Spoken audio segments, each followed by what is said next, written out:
আন্তর্জাতিক মুদ্রা তহবিল IMF এর ঋণ কর্মসূচির আওতায় প্রতিশ্রুত $470 কোটি শেষ দুটি কিস্তি শিগগিরই পাবে বাংলাদেশ। এর বাইরে বাজেট সহায়তা হিসেবে নতুন $3 বিলিয়ন ঋণ পেতে যাচ্ছে বাংলাদেশ। চলতি জুনেই বাজেট সহায়তার অর্থ পাওয়া যাবে বলে জানা গেছে।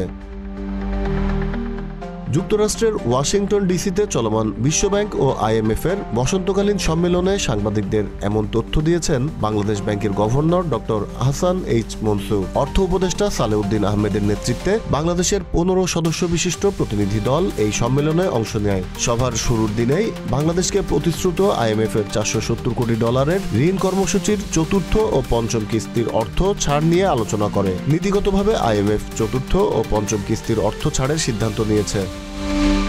এছাড়া এবারের সম্মেলনে বিকল্প অন্যান্য ঋণ সুবিধা আদায় ও দেশের সমস্যা জর্জরিত ব্যাংকের একীভূতকরণ বিষয়ে আলোচনা করেছে বাংলাদেশ। পাচার হওয়া টাকা ফেরাতে ও খেলাপিদের বিরুদ্ধে কঠোর ব্যবস্থা নিতে বিশ্বব্যাংক ও IMF এর সহায়তা চাওয়া হয়েছে। এর পরিপ্রেক্ষিতে কিছু শর্ত সাপেক্ষে বাংলাদেশকে সুবিধা দিতে রাজি বিশ্বব্যাংক ও IMF। Z news, Dhaka.